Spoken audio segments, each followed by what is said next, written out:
Hey guys, tonight we are going to unveil the most horrifying secret behind the executioner's block of an English queen. I am about to tell you a shocking truth. Everything you think you know about Katherine Howard, the fifth wife of Henry VIII, is merely a terrible play constructed from blood and lies. History books label her the promiscuous one, the foolish girl who flirted with death. They say she deserved that cold axe for the sin of adultery. But what if that axe was not justice, but a tool of cover-up?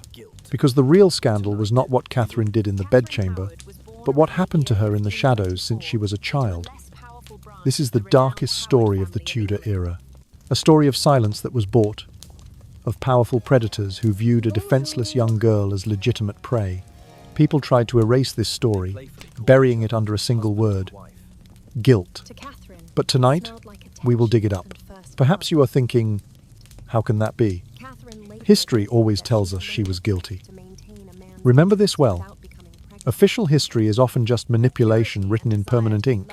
If you are ready to face the ghost of a truth more brutal than anything written in school books, a truth more chilling than the night of that fateful execution, come with me and let's uncover it.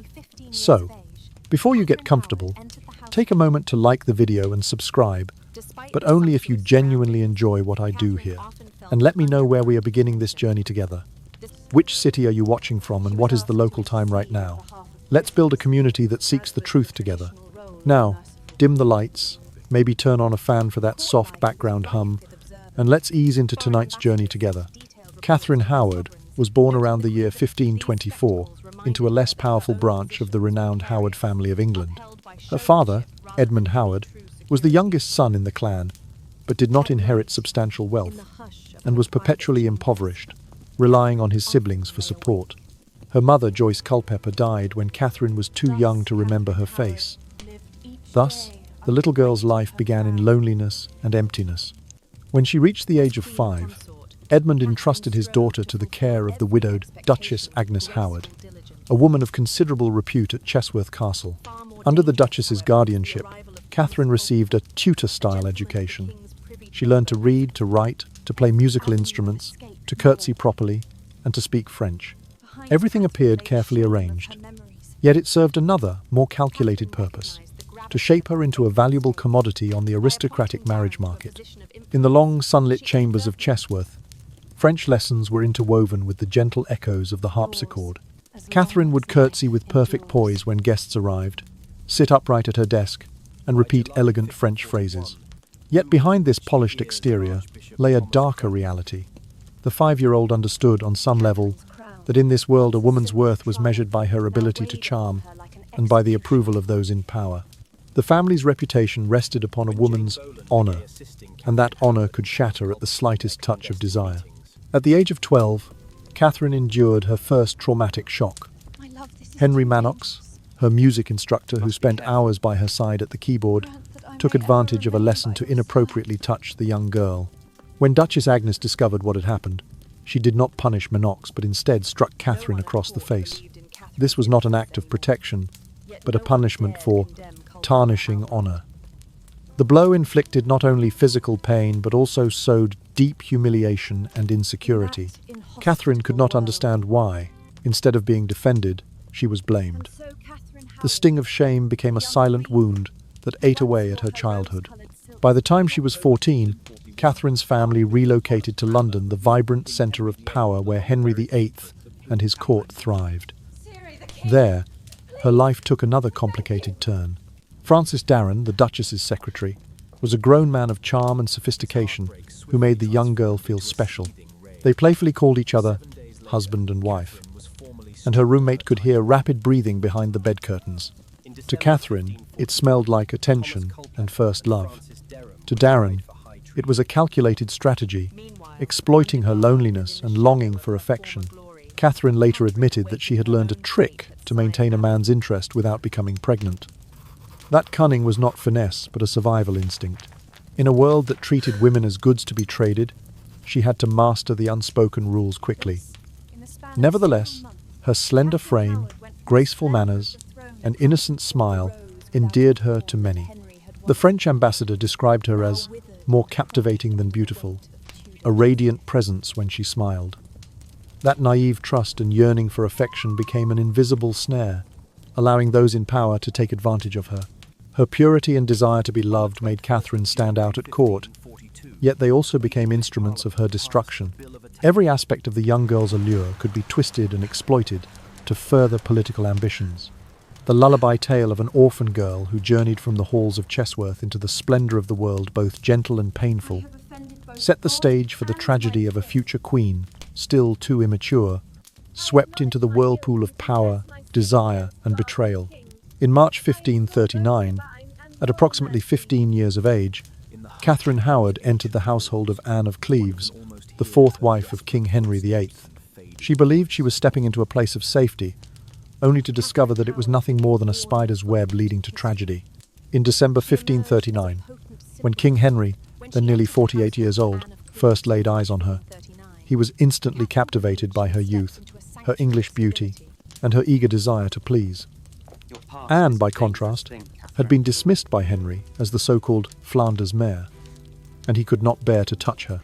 Catherine, however, became the new hope of the court.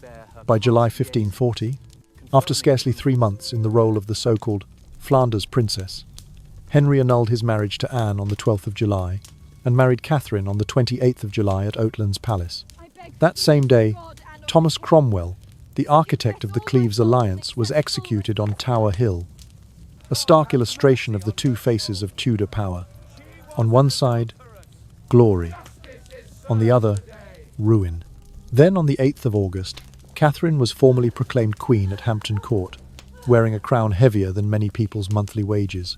Becoming Queen Consort conferred upon Catherine both authority and obligation. She adopted the motto non alita voluntas, which in Latin means no will other than his. Courtiers interpreted this as a declaration of undying devotion, but it may well have been an act of desperate pleading. King Henry lavished her with jewels, lands, and titles, even referring to her as his rose without a thorn. Yet, had he known of her past, the exploitation by her music tutor, Henry Manox, or her youthful liaison with Francis Darren, would he still have chosen her as his bride? In the slow, drowsy days that followed her elevation, Catherine moved into the regal apartments at Hampton Court, where tapestries of elaborate scenes hung on the walls and sunlight filtered through leaded glass. She learned the delicate art of courtly ceremony, the exact hour to appear in the privy chamber, the precise curtsy to make when Henry entered, and the appropriate response to whispered gossip among the ladies in waiting. Every gesture carried weight, for she represented not just herself, but the fortunes of her natal family, the Howards, now thrust onto the centre stage of English politics. Despite the sumptuous surroundings, Catherine often felt an undercurrent of tension. The king's gaze lingered on her with an intensity that made her pulse race and her palms sweat. Yet that same gaze could tomorrow shift to someone new, as it had with Anne of Cleves. She selected new gowns of rich fabrics, sable-trimmed velvet and crimson satin, but still feared her appearance might not satisfy the king's ever-changing whims. Each morning, she knelt at her dressing table and murmured a silent prayer, hoping to retain his favour. Catherine's days were filled with solemn audiences, charitable petitions, and the constant bestowal of honours.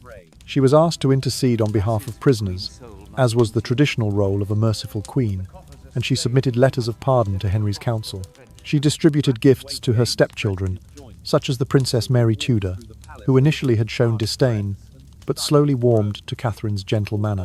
To young Elizabeth and to Prince Edward, she sent tokens of remembrance, charming them with sweet words and small trinkets. Yet beneath these acts of benevolence lay a simmering anxiety, that one mistake, one revealed secret, would destroy all she had gained. Court life was rife with observers. Foreign ambassadors sent detailed reports to their sovereigns, noting the Queen's appearance, her comportment, and the King's attentions. One envoy remarked on Catherine's ever-present blush and radiant smile, remarking that she seemed more appealing than any queen his master had yet seen. Such praise circulated through the corridors of power, elevating her status, but also stoking envy among rival factions. Members of the king's inner circle watched for any sign of weakness, ready to exploit a misstep. In the languid heat of summer, Catherine attended the tilt yard to witness jousts, donning a sapphire-embroidered gown that caught the sunlight. She heard the rhythmic clash of lance on shield and saw the banners fluttering in the breeze. These spectacles, designed to display royal magnificence, reminded her that her own position was precarious, upheld by spectacle and showmanship rather than by any true security. At night, in the hush of her private chambers, Katherine often lay awake, listening to the faint murmur of distant voices and the rustle of heavy drapes. She knew that every move she made could be reported to the king. She rehearsed her Latin phrases for sermons at Mass. She practiced her curtsies, and she studied the proper forms for addressing each noble in attendance. Yet her heart remained restless, for she understood that in Henry's world, marriage and execution were partners at the feast. Thus Katherine Howard, the young English rose in Henry VIII's court, lived each day under the weight of her crown. Surrounded by opulence and ceremony, she carried in her heart the silent fear that her past, long buried and deemed forgotten, might one day rise to undo her. And so she wore her radiant smile each morning, hoping that no will other than his would keep her safe in a realm where loyalty was as fleeting as the flicker of a candle flame. As queen consort, Katherine strove to fulfill every expectation with graceful diligence. At Christmas in 1540, she presided over a reconciliation between King Henry and his former wife, Anne of Cleves, arranging a festive exchange of gifts and dancing in the Great Hall at Hampton Court. On the second day of Christmas, she petitioned the king to grant clemency to several prisoners, invoking the traditional mercy expected of a queen. In early 1541, she hosted Mary Tudor Henry's elder daughter in the privacy of her own household, receiving the young princess with the tender solicitude of a gentle mother. She sent a small, intricately wrought brooch to Elizabeth through her kin, the Boleyn family, affirming a bond of respect that bridged past rivalries. To the boy Prince Edward, she offered sweets and tokens of affection, cultivating the warmth of a caring elder sister. Catherine's serene smile and subtle poise won over many hearts, even softening the initial disdain of Princess Mary, who at first regarded her stepmother with thinly veiled contempt. Yet the shadows of Catherine's past would not remain buried. In the early months of 1541, Francis Darren reappeared at court, asserting himself with brazenness. He demanded a position in the Queen's household, openly flaunting his supposed favour with Katherine. Whispers circulated that he claimed the Queen looked upon him with more affection than any other courtier. His boldness unsettled those around Katherine, for Darren's presence threatened to expose the youthful liaison they had shared when she was merely 14 summers old. Still, his attentions, though unwelcome, were relatively transparent. Far more dangerous, however, was the arrival of Thomas Culpeper, a gentleman of the King's privy chamber, whose every step was watched by Henry himself. Culpeper was reputed to be handsome, suave, and utterly without scruple. Court records hint at accusations that he had assaulted a servant's wife and even committed manslaughter, yet he escaped any punishment by virtue of Henry's enduring trust. When Culpeper began sending Katherine imploring notes and requesting secret audiences, she found herself trapped between her own reputation and the will of the man she served. To refuse him risked incurring the king's displeasure, for Culpeper wielded influence second only to the monarch himself. To comply would mean sacrificing her dignity entirely. Every avenue of escape narrowed. Behind Katherine lay the shame of her memories. Before her stood the sharp edge of Tudor justice. A single misstep, public or private, could rip away all the cloaks of protection her crown provided. The power vested in the Queen chemised her with authority, but those same trappings now felt like fangs poised to strike. The situation was fraught. Engaging Darren as her secretary was one matter, but consenting to clandestine encounters with Culpeper, under the aegis of Jane Boleyn, Anne Boleyn's sister-in-law, was a plunge into deeper peril. Jane, who once had a hand in Anne Boleyn's downfall, now assisted in arranging Catherine's secret meetings with Culpeper. Whether motivated by loyalty, remorse, or ambition, Jane's involvement added another layer of calculation to the Queen's predicament. Katherine recognised the gravity of her fatal mistake. By appointing Darren to a position of influence, she inadvertently signalled her continued affection for him, thus stoking the king's suspicions. Darren's boldness then paved the way for Culpeper's more insidious pursuit, and Jane Boleyn, with her own history of courtly intrigue, orchestrated these encounters, perhaps believing she was saving Katherine from greater harm, or perhaps plotting to curtail a perceived rival. In either case, Katherine found herself entangled in a web from which there was no release save through confession or death. In the spring of 1541, Catherine penned a series of letters to Culpeper, assuring him of her unwavering loyalty even as she pleaded for discretion. She signed one letter, "Yours as long as life endures," unaware that such words would later be cited as irrefutable proof of treason. The summer months saw clandestine meetings in secluded chambers during the king's progress, when Henry travelled through the countryside, displaying his wealth and power. Catherine, clad in silken gowns the hue of pale roses, met Culpeper in hushed corridors. Their encounters, far from romantic trysts, were acts of desperation, elaborate charades designed to keep a dangerous man appeased. By July 1541, rumours reached the ears of Archbishop Thomas Cranmer, who began discreet inquiries into the Queen's past and present conduct. He learned of Catherine's early relationship with Manox and Darren, and of her secret correspondence with Culpeper. What he uncovered painted a portrait of a queen, ensnared by forces she could scarcely control. Cranmer faced the unenviable task of bringing this knowledge to the king, knowing that the revelation could shatter Henry's trust irrevocably. Thus unfolded the first of Katherine Howard's most deadly errors: the choice to intertwine her fate with men whose ambitions and appetites far exceeded their regard for propriety. Darren's open demands, Culpeper's ruthless manipulations, and Jane Boleyn's clandestine orchestration converged into a perilous triangle. Catherine's crown, once a symbol of triumph, now weighed upon her like an executioner's hood. In the hush before the storm, the Queen stood at the edge of ruin, her youthful hopes overshadowed by the inexorable machinery of Tudor vengeance. When Jane Boleyn, sister-in-law to the late Anne Boleyn, began assisting Katherine Howard and Thomas Culpeper in their clandestine meetings during King Henry's summer progress of 1541, Catherine was 17 years old and living on the edge of despair. Jane, whose own past was entwined with the downfall of her sister-in-law, may have believed she was protecting Catherine from a worse fate at Culpeper's hands, or she may have been quietly furthering a scheme that would end in another royal execution.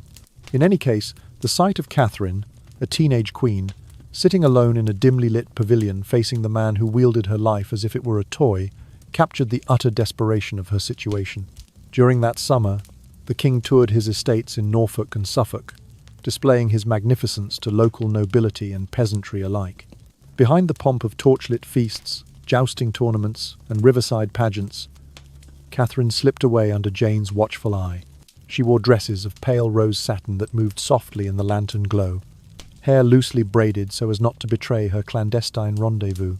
Culpeper, resplendent in the scarlet livery of the Privy Chamber, arrived in secret, escorted by a handful of loyal attendants who carried his letters, and discreetly arranged the route to avoid prying eyes. The hidden alcoves of manor gardens and curtained tents became the stage for their fearful exchanges. Catherine, whose crown had seemed to promise safety and honour, found herself clinging to Culpeper's promises of protection. In one letter she wrote, "Grant that I may ever remain by your side," words often interpreted by the court as a declaration of passion. Yet in the hush of those summer nights, her plea was less an expression of love, and more a prayer born of terror, to keep near the man whose favour with the king was the only bulwark against her disgrace. She believed that if Culpeper remained her advocate, no whisper of her youth's indiscretions would reach Henry's ears, and if it did, he might be persuaded by Culpeper's influence to temper his wrath. No one at court believed in Catherine's innocence anymore, yet no one dared condemn Culpeper outright. As the king's close companion, Culpeper was untouchable. Rumours circulated that he had once faced charges of assault and worse, but had been pardoned by Henry himself. Within the gilded walls of Hampton Court and the rustic halls of the summer lodges, courtiers exchanged anxious glances, fearful to speak a word against Culpeper, lest they invoke royal ire. Instead, they watched Catherine with pity or contempt, calling her a fool or a traitor in private whispers, yet offering no aid in public. In that inhospitable world where a queen could be slandered without proof, and a powerful man could escape justice by virtue of the king's favour, Catherine's ordeal laid bare the harsh inequities of Tudor society. She had no voice, no advocate who could speak her truth, and no recourse to a fair trial. The law of the realm no longer protected her. It had become an instrument of royal will, wielded by those with the king's ear. Each clandestine meeting, arranged by Jane Boleyn's trembling hand, served as a grim reminder that Catherine's authority could vanish with a single turn of Henry's mood. And so Katherine Howard, the young queen who once wore her rose-coloured silks with pride, now kept her head low in the shadowed alcoves of country houses. She whispered her prayers into the dark, beseeching divine mercy to shield her from exposure. Every rustle of silk, every echo of hoofbeats in the distance, made her heart pound like a drum. She felt the weight of her crown more keenly than ever, for it pinned her to a fate not of her choosing. The spider's web she had entered in March 1539 had closed in around her, and no gentle curtsy or polished smile could save her from the snare of power, deceit, and betrayal that lay hidden just beyond the court's dazzling facade. In October 1541, Archbishop Thomas Cranmer revealed to King Henry VIII the long-buried secrets of Queen Catherine's youth. He had compiled a written summary of her indiscretions with Henry Manox and Francis Darren, drawn from sworn testimonies and household records.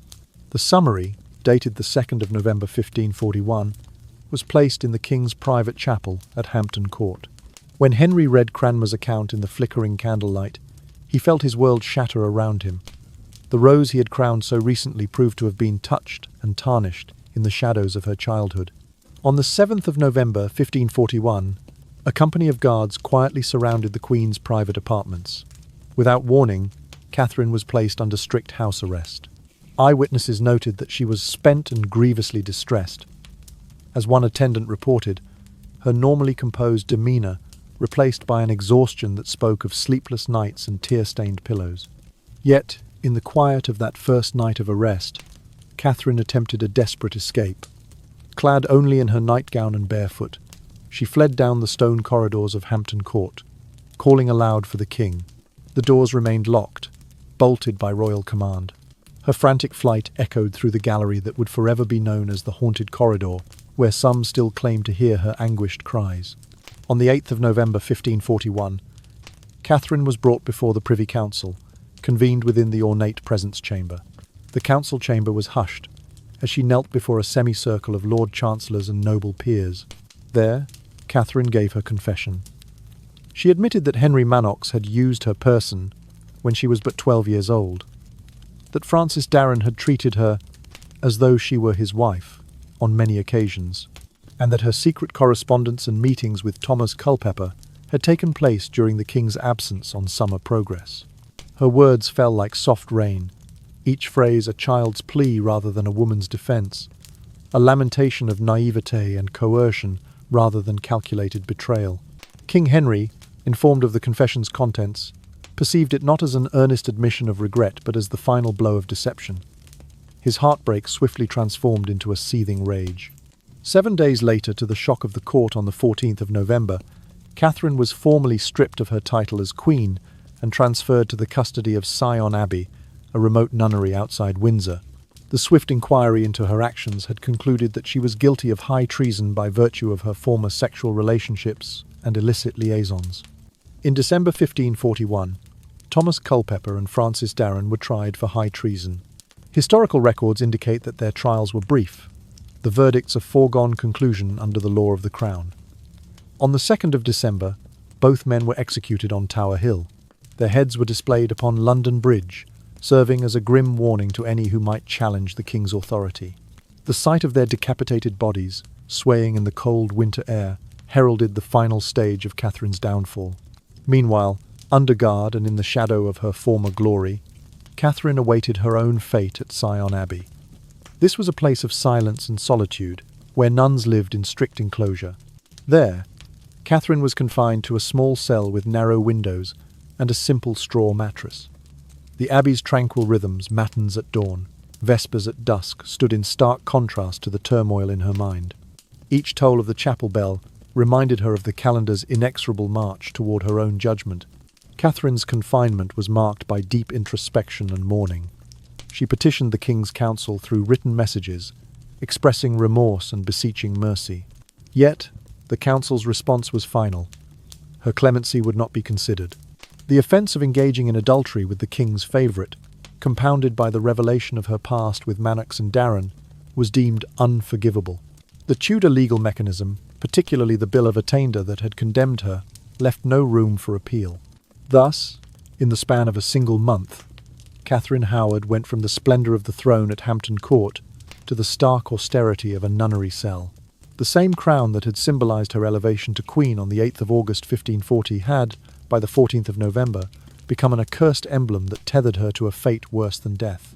The power that once protected her now isolated her, leaving her alone with her regrets in the cold corridors of Sion Abbey.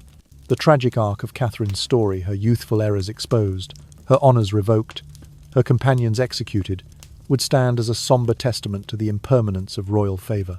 In the quiet hours before her own trial, she reflected on the rose without a thorn that Henry had once adored, now withered and crushed under the weight of Tudor justice. And in that stillness, the last vestiges of her hope faded into the hush of the abbey, where only the echoes of her confession lingered. After being stripped of her titles and all honours, Katherine Howard continued to endure the anguish of a life that had barely begun. In December of 1541, both of her former lovers, Francis Darren and Thomas Culpeper, were executed at London Bridge. Their heads, displayed upon pikes, were fed to the scavenging ravens as a gruesome warning to anyone who might dare repeat the sins of their queen. Catherine watched from her cell as the wind carried away the echoes of their final breaths. In that moment she knew her own fate was more precarious than ever, for the same instruments that had claimed Darren and Culpeper could claim her life next. On the 21st of January 1542, the English Parliament passed a Bill of Attainder, declaring both Catherine and Jane Boleyn guilty of high treason, without the need for a formal public trial. This extraordinary measure allowed King Henry VIII to condemn not only his wife and Jane by statute, but also to set a precedent that any future queen who concealed her past indiscretions would likewise be guilty of treason. It was a stark illustration of Tudor absolutism, in which the law served as a personal weapon of the king rather than a source of impartial justice. As February dawned, Catherine and Jane Boleyn were transferred to the Tower of London by barge along the Thames. Catherine's heart pounded as she passed beneath London Bridge, where the heads of Culpeper and Darren still swung in the bitter winter wind. The smell of decay and triumph hung heavily in the air, mingling with the river's chill mist. In that fleeting moment on the water, Catherine glimpsed the remnants of her former life. Once a queen adorned with jewels and silk, now a prisoner on her way to an uncertain doom. On the 13th of February 1542, Catherine awoke in her narrow tower cell, its stone walls damp and cold. Through the small barred window, the pale dawn light slit a line across the floor. She lay for a time in silence, her thoughts drifting between the past she could not change and the future that awaited her. Before she was led to the scaffold, she requested to practice the words of her final speech. For hours, she knelt before a rough-hewn block of wood, rehearsing each phrase until it rang clear. "I have offended both God and my king." She sought to steady her voice so that, in facing the multitude, her penitence might be understood as sincere. At 9 o'clock that morning, 2 guards gently supported Catherine's arms as she made her way to Tower Hill. She was too weak to walk without assistance. Her legs trembled beneath the weight of her last steps.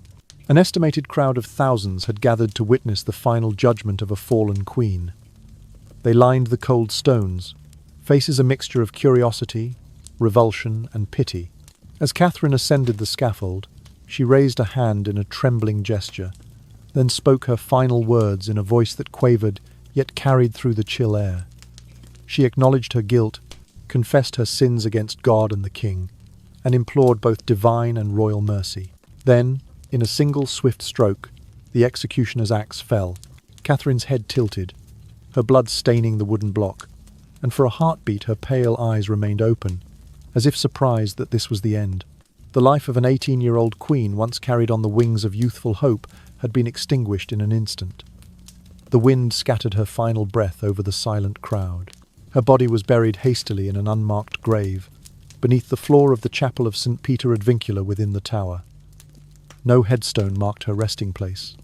No prayer was said aloud in her memory. It was only in the 19th century, during restoration work, that scattered bones were discovered under the chapel floor, though none could be definitively identified as hers. The only indication that she had ever existed was a small marble tablet set into the wall of the chapel, inscribed simply with her name, a faint, lonely testament to a life erased. The tragic tale of Katherine Howard, once groomed as a pawn of noble ambition, then deployed as royal spectacle, and finally discarded without so much as a footnote, echoes still through the haunted corridors of Hampton Court. Legend holds that, on misty nights, a pale figure in Tudor dress races down the haunted corridor, seeking a respite that was never granted in life. Her story remains a dark parable of unchecked male power in a rigidly hierarchical age, where the youth and rights of women were all too easily sacrificed on the altar of political expediency. In the hush of those ancient halls, one can almost hear her desperate footsteps and fading voice, longing for a peace that was denied both in life and in death. Katherine Howard became more than a footnote in history. She emerged as a potent symbol of the terrors that befall young women ensnared in the whirlwinds of power and patriarchal desire. Every tragedy in her life sprang from a fundamental lack of support. She lost her mother in early childhood. Her father Edmund lacked sufficient standing or resources, and she survived at the mercy of her uncle, the Duke of Norfolk, whose protection was as fragile as a spider's thread. Catherine's existence was akin to that of a marionette, jerked back and forth by rival noble factions, with no agency over her own fate. From her earliest days at Chesworth Castle, Katherine learned the art of mere survival in an environment that regarded women as assets to be traded. Lessons in etiquette, French, and dance were merely a facade. The true aim was to shape her into a compliant and alluring commodity, primed to sacrifice her body to the most powerful suitors. Those first bruises of sexual exploitation inflicted when she was scarcely more than a child robbed her of innocence. Yet Katherine, in her silken gowns, had no confidant to whom she could speak of her pain. She stifled every anguish in silence as she matured under the oppressive roof of courtly obligation. When she entered the household of Anne of Cleves in March 1539, Katherine believed she had stepped into a sanctuary of stability, adorned with ceremonial jewels and the promise of royal favour. Instead, she discovered that Tudor court life brooked no sentimentality. Her youth and beauty were fleeting tokens of advantage, enough to ignite Henry VIII's rekindled passions after his disparagement of Anne as a Flanders mare. The Duke of Norfolk's political calculations, coupled with the king's desperate longing for novelty, transformed Katherine into a coveted morsel among the nobility, each faction eager to barter her affections for influence and benefit. The errors that precipitated her downfall were deceptively simple yet irrevocable. First, she appointed Francis Darren, her childhood paramour, to a personal position in her household. Darren, awkward in his advances but unashamed to flaunt his connection, served as the spark that aroused suspicion. Then she allowed herself to be drawn into a clandestine affair with Thomas Culpeper, the king's trusted gentleman of the Privy Chamber. Darren was a crude flicker of flame. Culpeper was a barbed hook, exploiting his intimacy with Henry to threaten Katherine into compliance. In her terror, she penned ardent letters to him, pleading for protection even as her own dignity unravelled. Those missives, meant to preserve her life, instead wove the death knell of her reputation and security. Catherine's sole solace lay in the tender, naive affection she bore for the young Princess Elizabeth and the little Prince Edward. She sent Elizabeth gifts of delicate jewellery, pearls, and finely wrought necklaces as tokens of a sisterly bond, and she danced lightly with Edward in the palace gardens, conjuring glimpses of a childhood untainted by court intrigue. Yet even these acts of kindness could not shield her when Archbishop Thomas Cranmer's secret report delivered to the king in early November 1541 laid bare her past liaisons. The sole person in whom she might have placed unwavering trust had turned away, and she found herself utterly isolated before the unrelenting machinery of the Privy Council. Ultimately, Catherine's tragedy did not stem solely from alleged acts of adultery, but from the brutal manner in which the Tudor system and its laws extinguished any semblance of humanity. She was judged by a statute, an act of attainder, that substituted swift condemnation for a fair trial, reducing her to a political pawn. The implicit lesson for all future queens was chilling. Conceal nothing of your personal history, for every secret could be weaponized against you. Though Katherine Howard lost her life, the revelation of her story 5 centuries later has elevated her into an emblem of feminine resilience and a warning against the corrosive forces of unchecked authority and sexual exploitation. In the whispering corridors of Hampton Court, her name lingers as both a lament and an indictment of a world that prized power over compassion and political expediency over justice. The image of Katherine Howard, an 18-year-old girl with tangled hair and trembling hands, kneeling upon the scaffold at dawn on the 13th of February 1542, remains one of the most haunting tableaux of the Tudor age. In the pale winter light, she bowed her head before the assembled crowd on Tower Hill, her once bright eyes dulled by sorrow and exhaustion. As the executioner's block was raised, Catherine gathered her courage to speak her final words. She begged forgiveness of God and of the king, confessing all my faults and accepting full responsibility, though she knew in her heart that mercy was a hope as faint as the morning frost. Her voice, fragile yet earnest, wove a moment of tragic dignity into the brutal spectacle, even as the steel blade fell. The public's reaction was a tumult of sympathy and stern approval. Some observers wept for the fate of the so-called Tudor Rose, a young queen betrayed by forces beyond her control. Others cheered the execution, believing that justice demanded the punishment of adultery even when the accused wore a crown. In the decades that followed, historians would debate whether King Henry VIII had truly loved Catherine or merely remained captivated by her fleeting beauty, as one might be enchanted by a jewel's sparkle before discarding it. Her death underscored a harsh lesson, that in the Tudor court, passion swiftly yielded to politics, and power brooked no weakness. Legends of the haunted corridor at Hampton Court spread far beyond England's shores. Visitors claim that on quiet nights they hear Catherine's anguished cries echoing through those same passages where she once fled in desperation, calling for mercy that never came. Some swear they have glimpsed a white figure racing past candlelit windows, her face turned toward an unseen king. These ghost stories serve as a chilling reminder of lives erased by despotic rule, souls who died without pardon, and whose bodies were laid to rest without ceremony. Viewed through the lens of modern understanding, Catherine's story exemplifies early grooming. She was first sexually abused in childhood, then coerced into secret liaisons with powerful men. The term grooming, the process of building trust to facilitate exploitation, was coined only in recent decades. Yet Catherine endured precisely this pattern more than 500 years ago. Her music tutor, Henry Manox, then the older Francis Darren, and finally the king's confidant, Thomas Culpeper, each manipulated her youth and naivete for their own ends. As one of the earliest documented cases in European history, her life highlights the insidious nature of emotional and sexual coercion within rigid hierarchies. Contemporary historical and gender studies now argue that Katherine Howard should be seen not as a willful adulteress, but as a victim of systemic abuse. She lacked the maturity to navigate the brutal legal codes of the court, and was given no true choice when confronted by men who held her life in their hands. The law that condemned her, a Bill of Attainder, passed on the 21st of January 1542, provided no avenue for defence, reducing her to a mere instrument in Tudor political machinations. In stripping away her dignity and ultimately her life, the regime laid bare its own cruelty, absolute power that toyed with human beings as expendable pawns. In the centuries since, Catherine's tragic end has resonated as a cautionary tale against autocratic rule and the silencing of female voices. Her executioner's block stands as a stark symbol of how unchecked authority can destroy innocence and crush human potential.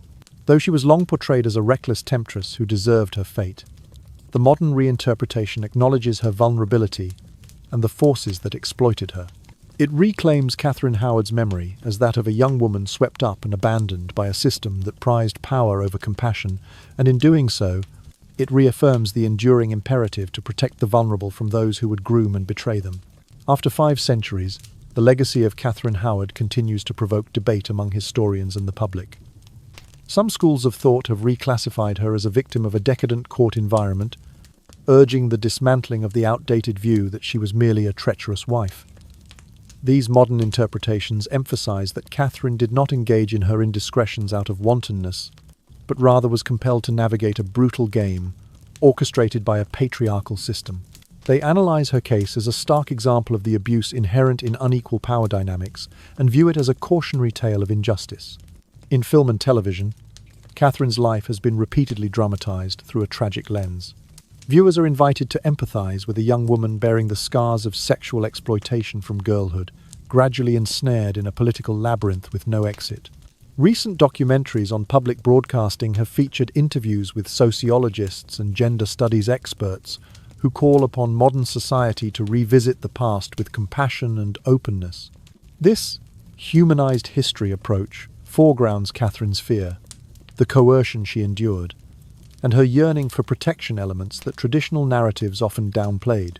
Across England, several museums have dedicated entire exhibitions to Katherine Howard.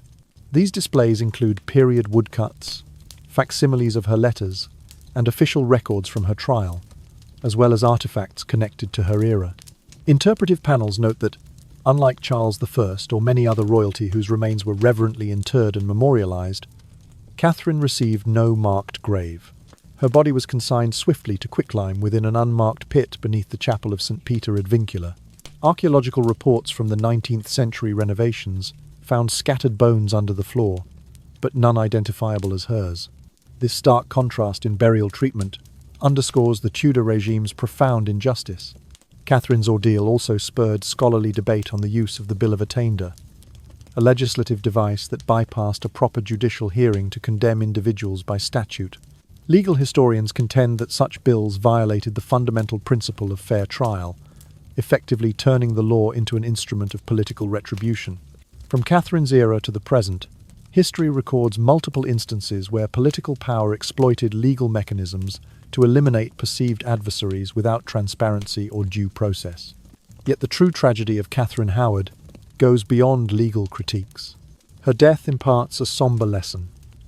In an ancient society devoid of safeguards, women often lost both body and dignity. Having no voice and no means to defend themselves, they were vulnerable not only to sexual abuse but also to the whims of those in authority. In contrast, modern politicians and jurists remind us to reject the notion that the powerful can do no wrong. They advocate for structures that protect victims of injustice and ensure that power is held accountable. Catherine's story thus resonates as both a warning and an inspiration. It warns against a legal system that condones summary condemnation and a culture that silences the powerless. It inspires efforts to create more humane laws and societal norms that defend individual rights, especially for those most vulnerable. In her brief life, Katherine Howard was buffeted by turbulent forces far beyond her control. In death, her memory demands we strive for justice and compassion in all our institutions.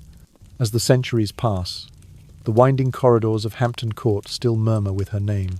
Visitors may glimpse a white-clad figure racing through the haunted corridor, a spectral echo of Catherine's desperate flight. Whether real or imagined, such legends keep alive the memory of a queen who, at 18, knelt before the executioner's block. Her youth was crushed under the weight of patriarchal power, yet her legacy endures as a testament to the human cost of absolute authority and as a beacon guiding the pursuit of equitable justice and the protection of survivors everywhere. The life and death of Katherine Howard, Henry VIII's fifth wife, may have ended in disgrace and oblivion, yet they continue to illuminate enduring questions of power, injustice, and human compassion. From the orphan child whose body was violated, to the lonely queen ensconced in silks and jewels, to the final moment on the block where her name was scarcely whispered, Catherine stands as a casualty of the ruthless Tudor system. The cruelty of Catherine's treatment reveals itself in each merciless step. A Bill of Attainder on the 21st of January 1542 bypassed all semblance of a fair trial, branding her a traitor by statute. In December 1541, the public display of Francis Darren's and Thomas Culpeper's severed heads atop London Bridge made plain how Tudor authorities practiced legal warfare to terrify the populace. When law serves as the king's private instrument, no subject is safe. Catherine witnessed the horrors inflicted upon her lovers, only to share their fate a wheel of retribution unbroken and unstoppable. Yet the heart of Catherine's tragedy lies not in alleged overindulgence or treachery, but in the fear and coercion that engulfed a powerless young woman.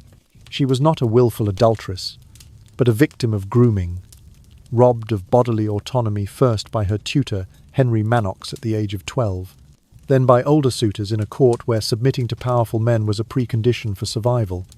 Her teenage romances were less acts of passion than desperate bids for protection, executed under the shadow of threat.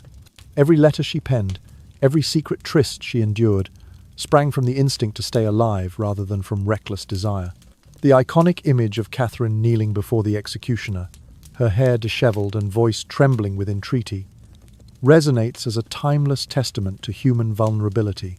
In her last speech, she begged both God and King for mercy, acknowledging all her transgressions in the hope, however slim, of clemency. Standing on that raw timber block, she embodied the fragility of existence and the chilling capacity of power to mold individuals into puppets, only to fling them aside when they ceased to amuse.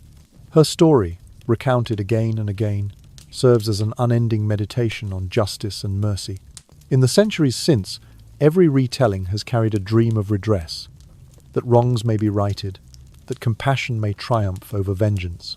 The echo of Catherine's footsteps still lingers in the haunted corridor at Hampton Court, where she once ran, barefoot and desperate, seeking refuge that never existed.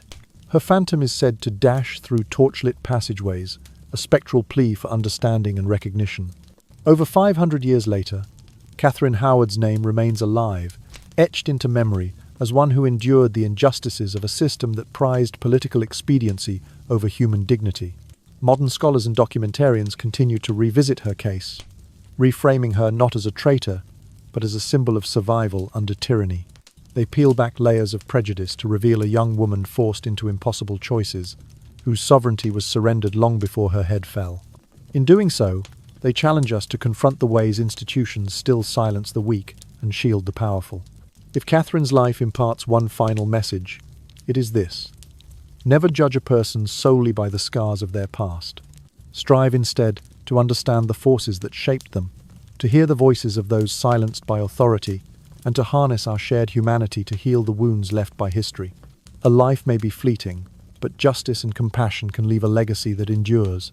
In the quiet hush after the crowds have dispersed, may Katherine Howard's story continue to inspire us to seek empathy over judgment, and to remember that even the shortest life can shine with the light of enduring truth.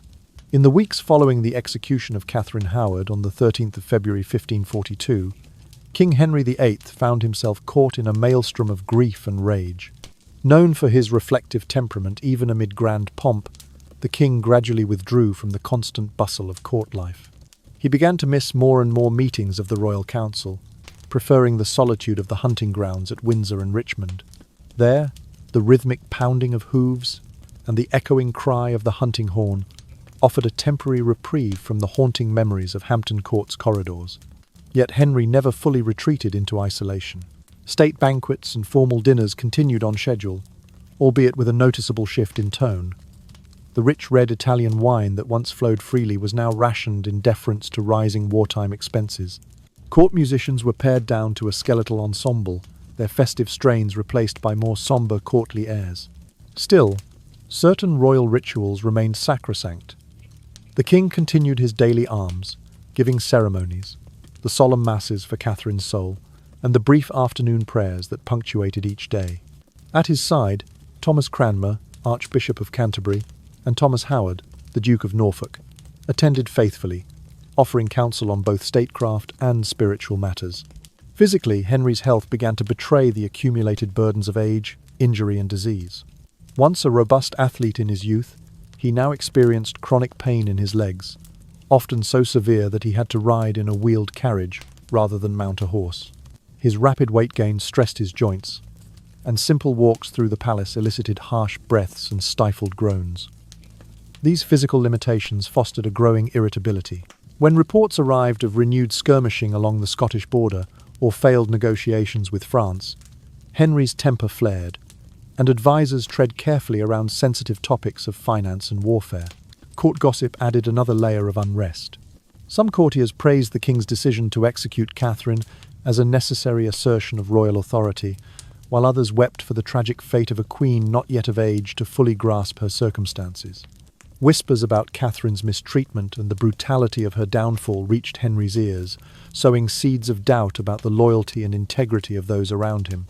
In response, he tightened security at court, increasing the number of royal guards discreetly posted near the council chambers and commissioning loyal spies to monitor high-ranking lords. Despite these defensive measures, Henry clung to certain comforting rituals. Each dawn, he rose with the first light to recite prayers from his personal Book of Hours, seeking solace in the psalms and litanies. He found some measure of peace in these brief meditations, as if the gentle recitation of familiar words might staunch the ache in his heart. By mid-morning, he would grant private audiences, often with tearful widows or petitioners, seeking mercy, an echo perhaps of the compassion he had once hoped to extend to Catherine herself. In conversation with Cranmer, Henry confessed moments of unsettling introspection. He questioned the nature of his own justice. Had he been too hasty, too influenced by the brutal politics of his court? The Archbishop's reassurances that God's will is inscrutable did little to assuage the king's lingering sorrow. Late at night, Henry would return to the quiet of his private chambers, gazing at the moonlit gardens of Hampton Court, as if expecting Catherine's ghost to emerge from the mists in search of pardon. Gradually, the memory of Catherine became a spectre in Henry's decision-making. Some policies were delayed. Measures of clemency that might once have been rejected outright were reconsidered. Yet the relentless demands of governance, war preparations, tax levies, and religious reforms allowed little room for personal mourning. Henry's advisers noted that his once formidable enthusiasm for new projects, such as the expansion of the navy, dimmed somewhat as he wrestled with his private grief. In sum, the period following Katherine Howard's death reveals a king both unbowed and profoundly wounded. Henry VIII maintained the outward trappings of monarchy ritual, ceremony, and the exercise of power, while inwardly grappling with the costs of his own edicts. Catherine's execution left a scar not only upon the Tudor court, but upon the king himself, shaping the contours of his remaining years. In the hush of dawn prayers and the echo of distant horns, Henry bore the weight of his decisions, pondering the true balance between sovereignty, mercy, and the fragile human heart. The fate of King Henry VIII's children and the wider royal family was profoundly shaped by the tragic end of Katherine Howard, who bore him no offspring. After her execution on the 13th of February 1542, Henry was left with only 4 legitimate children from his previous marriages. Their destinies, and that of the Tudor dynasty itself, hinged on how the king would manage his surviving heirs amid the upheaval. First among them was Mary Tudor, born on the 18th of February 1518, to Henry and his first wife, Catherine of Aragon. Mary had long harboured resentment toward Katherine Howard, perceiving the young queen's rise as a slight against her own position. Yet, in the hush that followed Catherine's beheading, Mary's feelings softened. She began to see in Catherine's fate a mirror of her own struggles, as a royal daughter caught in political currents. Mary remained at court after Catherine's downfall, attending Mass daily in the Chapel Royal. In the months that followed, Henry granted Mary limited authority to oversee certain religious charities, a sign that despite her earlier alienation, the king sought to bind her closer through acts of trust. Elizabeth Tudor, born on the 7th of September 1528 to Henry and Anne Boleyn, had also endured a fraught relationship with Katherine Howard. As fellow young women at court, their interactions were tinged with rivalry. Elizabeth, as the daughter of the executed Anne Boleyn, and Catherine as Henry's latest bride. Following Catherine's death, Elizabeth wisely maintained a posture of neutrality. Under the guidance of her final stepmother, Catherine Parr, Elizabeth's circumstances improved markedly. She was granted tutors in classical languages, mathematics, and theology, and was permitted to attend musical performances alongside the Queen. This broadened education would later prove invaluable, as Elizabeth's well-rounded learning underpinned her celebrated reign beginning in November 1558. The youngest of Henry's legitimate offspring was Edward, born on the 12th of October 1532 to Jane Seymour. Elevated to the title of Prince of Wales shortly after Katherine Howard's demise, Edward became centre stage in Henry's plans for Tudor succession. In the wake of Catherine's execution, Henry personally oversaw Edward's instruction in the matters of statecraft and the reformed Anglican faith. Recognising the prince's tender age, barely 9 when Catherine died, the king hurriedly revised his final will in January 1547 to establish a regency council tasked with ruling until Edward reached his majority.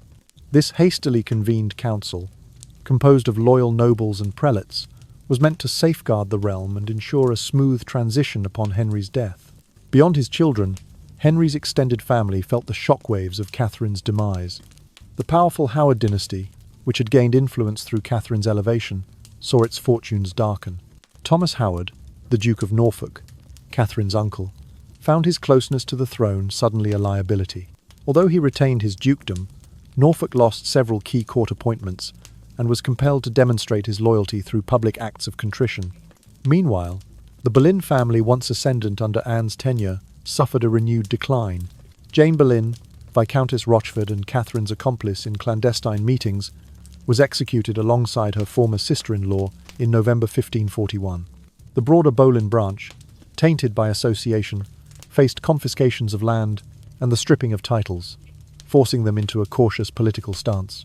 In essence, Katherine Howard's death created an urgent challenge for the Tudor family to stabilise the future King Edward's succession, maintain unity among Mary and Elizabeth, and reaffirm the monarchy's strength, despite personal catastrophe. Mary's increasing involvement in charitable and religious duties, Elizabeth's expanded educational opportunities, and Edward's formal investiture as prince all reflected Henry's efforts to mend familial divisions. Yet these measures also highlighted how a sovereign must balance personal grief with dynastic imperatives, using the necessities of statecraft to contain private tragedy. Ultimately, the children's fates and those of their relatives underscore a vital lesson. In a hereditary monarchy, the personal misfortunes of one generation can so easily imperil the continuity of the entire dynasty. Henry VIII's responses, granting measured authority, arranging comprehensive educations, and legislating an untested regency, sought to protect the Tudor line from collapse. In the turbulent years after Katherine Howard's brief tenure as Queen, the destinies of Mary, Elizabeth, and Edward were irrevocably shaped by the King's attempts to heal his family's wounds while securing the throne. Their subsequent reigns and lives would bear the imprint of that period of pain and adjustment, as each child navigated the legacy of a father whose personal losses and political necessities were forever entwined. By July 12, 1546, less than 5 years after Katherine Howard's tragic end, Henry VIII arranged his sixth and final marriage. His bride was Catherine Parr, a widowed lady of noble birth who had proven her diplomatic skill in reconciling feuding factions at court. Catherine Parr was 16 years his junior, and her gentle smile and tactful manner quickly won the affections of both the king and his children. Mary Tudor greeted her with cautious respect. Elizabeth Tudor accepted her encouragement of the princess's studies, and young Prince Edward, now 14, responded to her warmth as if she were a caring elder sister. In these early days of their union, Catherine Parr seemed to fulfill the king's hope for companionship and domestic peace. As Queen Consort, Catherine Parr assumed the unofficial title of foster mother to Henry's 3 surviving children. She organised daily religious instruction for Mary in the Chapel Royal, where Mary could practice the Catholic piety of her youth. For Elizabeth, she arranged lessons in classical literature and poetry under the guidance of learned tutors, fostering the princess's lifelong love of learning. Prince Edward attended Catherine Parr's private councils on matters of state and religion, developing an early acquaintance with the Protestant doctrines that the Queen promoted. Her influence was evident in Edward's eventual support for the Reformation during his reign. Politically, Catherine Parr displayed both prudence and courage. She counselled Henry against forcing Edward into an early marriage alliance, a move that might have served diplomatic ends, but risked the prince's well-being. She also urged moderation toward those members of the Privy Council, whose religious convictions differed from the king's evolving Protestant sympathies. In the summer of 1546, she successfully interceded for the pardon of several lords who had opposed the Acts of Supremacy. Her eloquence and moral authority impressed Henry, leading him to remark that never had he met a woman so fitting to guide both household and realm. Amid these achievements, Catherine Parr wrote the first book in the English language ever published by a Queen of England. Titled Prayers or Meditations, it was printed in 1546 and dedicated to Henry himself. The text combined household devotions with reflections on scripture, intended to instruct gentlewomen in proper Christian conduct. It enjoyed several reprintings before 1548, demonstrating its popularity among the nobility and laity alike. Through this work, Catherine Parr extended her influence beyond the court, contributing to the spread of English devotional literature. However, the permanence of this final marriage was not to last. King Henry VIII died on the 28th of January 1547 at Whitehall Palace, leaving Catherine Parr a twice-widowed queen. Within weeks, she negotiated a marriage to Thomas Seymour, Baron Southampton and the King's former Lord High Admiral. The wedding took place quietly in March 1547, less than 2 months after Henry's passing, reflecting the turbulent transition to Edward VI's Regency Council. Catherine Parr's second marriage was short-lived. In August 1548, she gave birth to a daughter, Mary Seymour. The infant's cry in the Tower of London on August 8th marked both hope and impending sorrow. Catherine Parr's health, already weakened by childbirth at the age of 31, declined rapidly. She succumbed to complications, likely puerperal fever, on August 8, 1548, scarcely a year after Henry's death. Mary Seymour lived only a handful of months, vanishing from surviving records soon thereafter. The trajectories of Henry VIII's final two marriages illustrate shifts in the Tudor court's diplomatic strategy. His union with Anne of Cleves in January 1540 were driven by international alliance, yet it ended abruptly when the marriage was annulled on July 12, 1540. By contrast, his marriages to Katherine Howard and Catherine Parr were entirely domestic. Both brides were born and raised in England's noble houses. Each represented a different facet of Henry's political and religious aims: Katherine Howard to solidify Howard influence, Catherine Parr to steer courtly reform and secure the young king's soul. Through these marriages, Henry VIII cemented the Tudor monarchy's evolution from international diplomacy toward internal consolidation of power and belief. Anne of Cleves's dismissal underscored the king's absolute authority over foreign pacts. Catherine Howard and Catherine Parr embodied the entwining of personal and political loyalty within the English nobility. Catherine Parr's survival of Henry's death and her own brief legacy of learning and literature further advanced the Protestant cause that Edward VI would champion. In the span of a single decade, Henry VIII's matrimonial choices shaped the religious, cultural, and political landscape of England. From a foreign alliance to domestic reconciliation, his 6 wives, culminating in Catherine Parr, served as instruments of Tudor statecraft. Yet the human cost was profound. 3 queens executed or widowed, children thrust into new roles, and the kingdom swept by cycles of reform and reaction. The legacy of Henry's final marriages thus resides not only in treaties or theological shifts, but in the fragile lives they influenced those of Catherine Parr, her briefly lived daughter, and the surviving Tudor heirs whose reigns would reflect both their father's ambitions and his remorse. The years between 1542 and 1547 saw England roiled by political, religious, and economic upheaval under King Henry VIII. In the wake of Catherine Howard's execution, the king shifted toward a harsher stance against Protestant reformers. In June of the year 1549, he enacted the Act of 6 Articles, which reaffirmed most Roman Catholic doctrines: transubstantiation, clerical celibacy, and confession to a priest, and imposed severe penalties on anyone who denied these tenets. Under this law, numerous Protestant clergy were brought before the king's bench, and, if found guilty, suffered execution or transportation to Ireland. Records indicate that in the 2 years following the Act's passage, at least 12 noted reformers were burned at Smithfield for heresy, while dozens more faced expulsion or imprisonment. On the diplomatic front, Henry maintained his campaigns against France and Scotland with renewed vigour. In July of the year 1544, he personally oversaw the recapture of Boulogne after a costly siege. Contemporary accounts estimate that the campaign cost the crown upwards of £300,000, a staggering sum at the time, draining the exchequer's coffers. To cover these debts, the king raised taxes across the realm. The land tax doubled in 1545, and the poll tax was reimposed at a higher rate.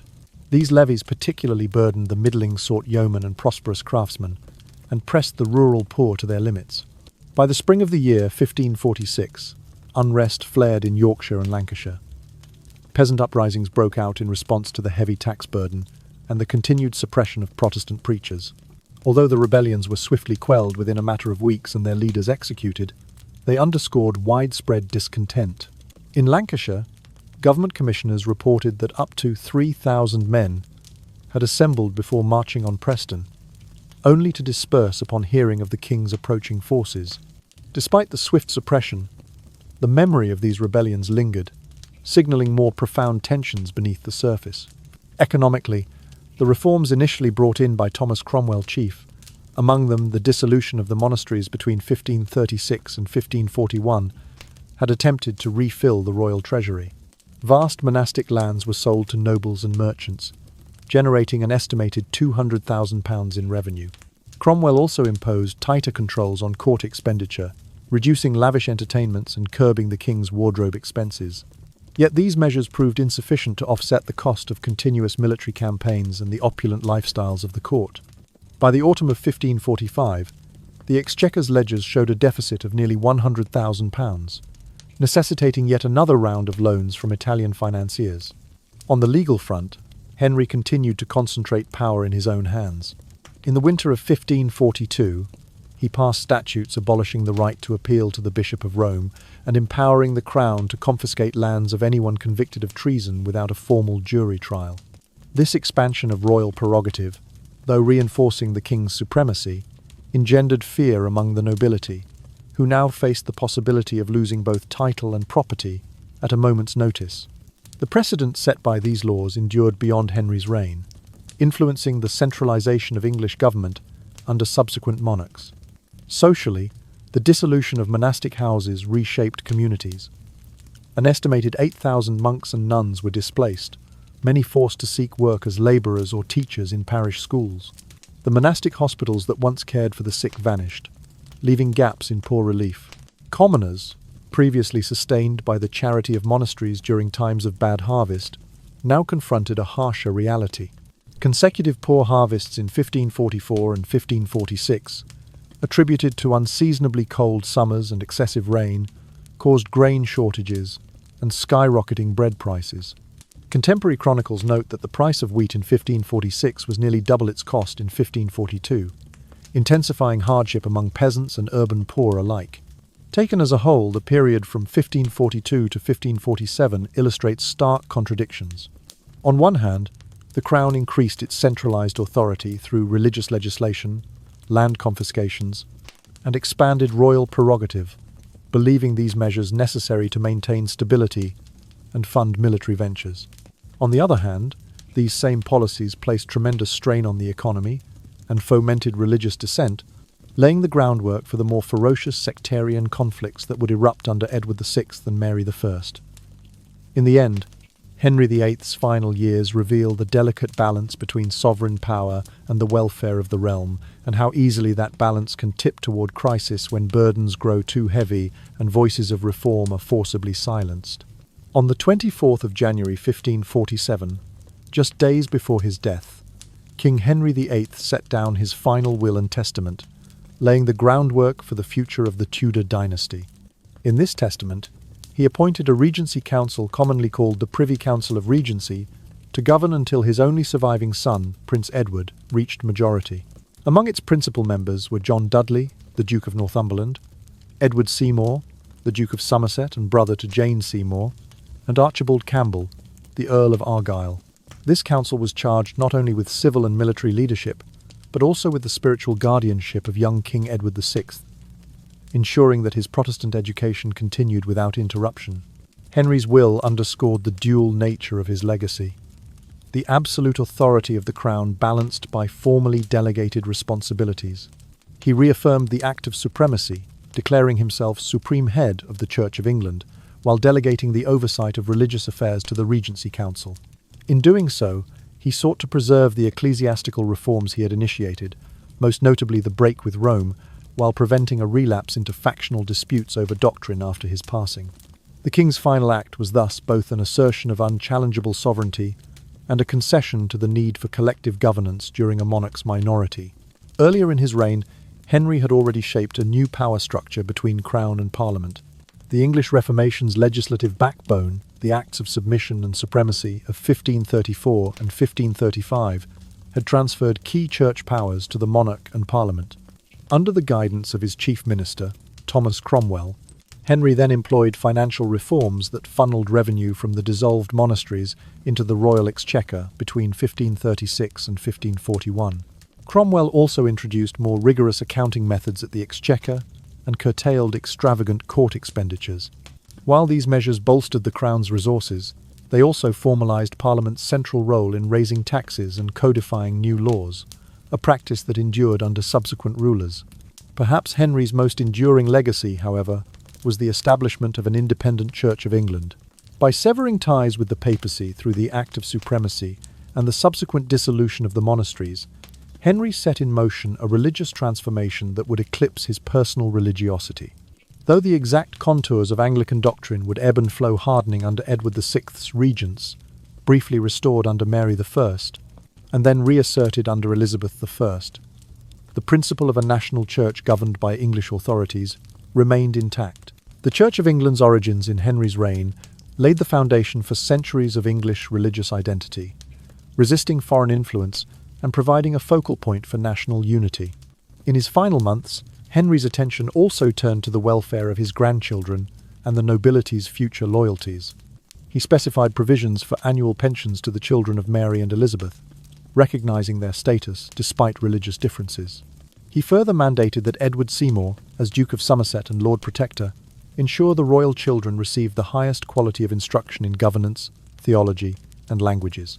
Henry's will stressed that his grandchildren were not to be used as pawns in dynastic marriages until examined for their physical and mental fitness, a clear admonition against the hasty political alliances that had characterized his own matrimonial history. Beyond the immediate dynastic concerns, Henry VIII's reign left a legal and administrative imprint upon the realm. The council learned during his final edicts to operate within the constitutional framework he had shaped, Parliament as co-equal in taxation and legislation, the monarch as head of church and state, and council as the mediator during a king's incapacity. This structure endured with modifications under the Regency Council for Edward VI and later under Mary I and Elizabeth I, eventually shaping the foundations of constitutional monarchy. As Henry expired on the 28th of January 1547, he bequeathed a kingdom vastly transformed from the one he ascended to in 1526. His personal union of secular and spiritual power, his manipulation of Parliament, and his dissolution of traditional ecclesiastical structures all crystallized in an institutional legacy that would both empower and constrain his successors. In the quiet hush of Westminster Abbey, as Edward Seymour and his fellow councillors processed the late king's wishes, they inherited not merely the crown, but the complex machinery of Tudor government, a machine forged in the fires of religious upheaval, dynastic ambition, and Henry VIII's singular will. Ultimately, Henry's final arrangements for the Regency Council and the reforms he had enacted illustrate a ruler intent on securing both his dynasty's continuity and the national sovereignty he so fiercely championed. Though his methods were often ruthless, his disentanglement of England from papal authority and his elevation of Parliament established precedents for English governance that resonated through the centuries. In preparing for Edward VI's minority, Henry VIII endeavoured to ensure that the Tudor state, marred by his personal tragedies but strengthened by his political innovations, would endure beyond the tumult of his own extraordinary reign. And so, dear listener, we gently draw the curtains on our journey through the Tudor court, allowing the echoes of Katherine Howard's story to settle into a soft hush. Imagine, if you will, the waning light of a winter's afternoon slipping through ornate leaded windows, casting long, drowsy shadows across the polished oak floor. In this quiet moment, let the tumult of power struggles, secret trysts, and royal decrees fade like the last notes of a distant harp, until all that remains is the gentle rustle of parchment and the faintest echo of a lone whispered prayer. There is no need to carry the weight of history on your shoulders tonight. Remember instead the tender truths woven through Catherine's brief, storm-tossed life, that even in the coldest halls, compassion can bloom, that a single voice of mercy may echo long after swords have been sheathed, and that the strongest legacies are not those built on throne rooms and proclamations, but on the grace with which we treat the vulnerable. These are the quiet treasures we carry forward, the understanding that power demands responsibility, and that every heart, no matter how battered, deserves the balm of kindness. Feel your own heartbeat slow as you settle deeper into comfort, as though feather-soft curtains are drawn around you, cocooning you in a warmth that outshines even the richest velvet. Let the last vestiges of candlelight flicker into dusk. Let the final page of this chapter close with a gentle sigh. In this spacious, tranquil stillness, carry with you the promise that every story, however dark its corners, can end in understanding and hope. And now, as your eyelids grow heavy, know that our next tale awaits another window into lives long past, another invitation to learn, to reflect, and to dream. Rest well, dear friend, and let the soft currents of history carry you into dreams as serene as moonlit waters. If you would like to wander with us again through whispered corridors of time, simply subscribe to our channel, and in the hush of each new evening, we will be here with another story, gentle, illuminating, and always just a whisper away. Sleep peacefully, and good night.